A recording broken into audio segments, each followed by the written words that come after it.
What's up, guys? So in this video, I'm going to show you our A to Z wholesale process pretty much. So how we go about um, pulling our list and then adding it into our system and running our campaigns. So what we use is our data and skip tracing. So once we come in here, we'll come and pull a list. So for instance, let's just say I'm going to go county, go to Hillsborough. You pick a couple counties. Then from there, we'll grab our property type. So I'm going to grab residential, just single family only, just for this use case. And then typically my criteria I put on is years of ownership. I'll do 5 to 50. Then I also put on total year built. Depending on the properties I pull, I'll pull up to 2010 for novations or up to 2000, depending. But if I'm just going straight wholesale deals, I'll do 1980 and under.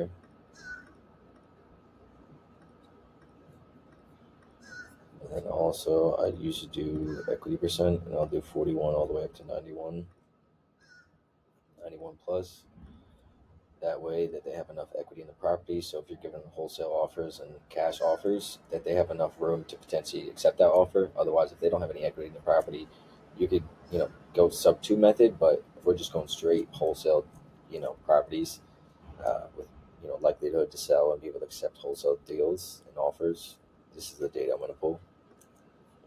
And then also I will go to total assessed value. So depending on your market and where you're at. So in Tampa, typically I won't go above total 500 or 600.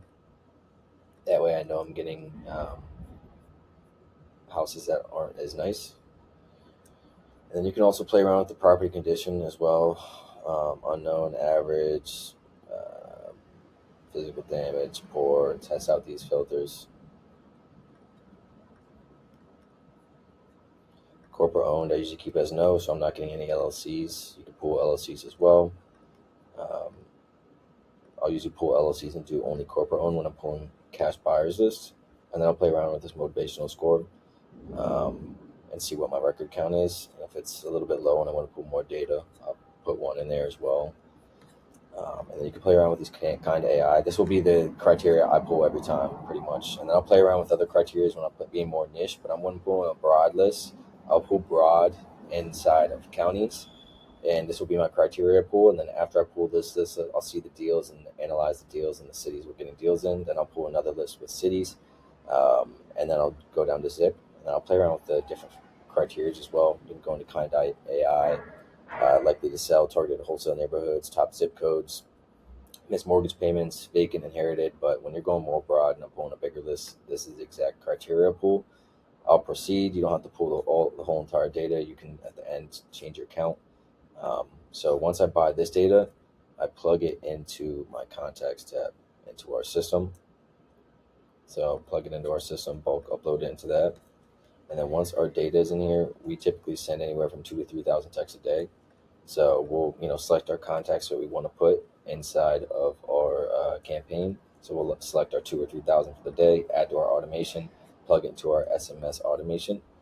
And from there, we'll start sending out 50 texts every 5 minutes, and then our conversation bucket will fill up. So our model is, this is our Carlos's account. So we have all of our sales guys, they all have all their own texting account and in their own account, and they're all in their different markets, and we pull different data for them. So then we plug in their contacts.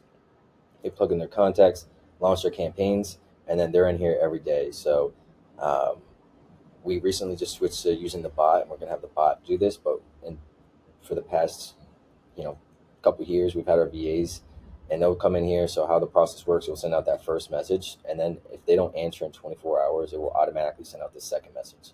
And we convert at least like 5 to 8% response rate on the second message extra. So this message goes out. If they don't respond in 24 hours, this message will go out. And then if they say sure, any type of positive response, it will alert our sales guy. They'll come in here and call them and try to convert them, and then they'll move them into an opportunity. If they get on the phone with them, they'll put in the notes, and then they'll add it into follow-up or hot lead underwriting if it was a hot lead.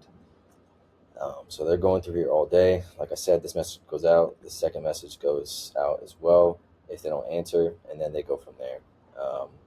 So if they say no from the first message, this it automatically will push them in a 3-month follow-up campaign, and then it will automatically send out this text. And then that's it. And then in 3 months, this lead will automatically get followed up with, seeing if they're ready for an offer.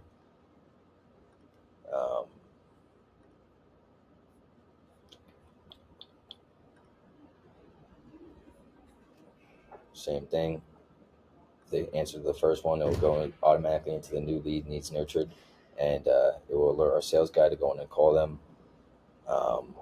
And then that's how that looks. And then if they don't answer this second message, so my computer got frozen a little bit, but if they don't answer this message goes out in 24 hours. And then if they don't answer this message in 24 hours, it then automatically goes into our CRM bucket, into the no answer needs to be called. And then our guys will come in here and just hit the call button. It will mass dial, because we have a 3-line dialer that we integrated in here. We pay $149 a month for it. So it integrates right into our Flex Connect, and then they come in here every day, load up all their contacts, and the no answer needs to be called, and they'll mass dial all the leads that didn't text us back at all, and we'll try to convert them on the cold calling. And then, we have our automatic follow-ups. These will all get followed up with, and that's how that works. So that's our process on A2Z for our A2Z texting. Text goes out, and they're in here all day, qualifying, making offers, underwriting, and sending out contracts. So it's in here 28 hours a day, and we're about to switch it to put the AI bot to do all the things that the VA would do, because obviously, like, they're not going to answer all the time. The AI bot's going to be able to answer all inbound, outbound calls. It's going to call all the people inside that no contact section as they come in every single day, and anybody that responds back with interest will automatically call them and do the same thing the VA would do. And then I don't think the AI is there to make all the offers yet, so I'm just going to have the AI book into our sales guys' accounts and calendar, and then they'll just make the offers, and the bot will do all the follow-up and lead qualification and lead management. So that's how our entire system works. We obviously have a KPI tab and all that good stuff as well, but I'll go over that in different videos. But this is just an overview of our A to Z pulling the lists and running our marketing.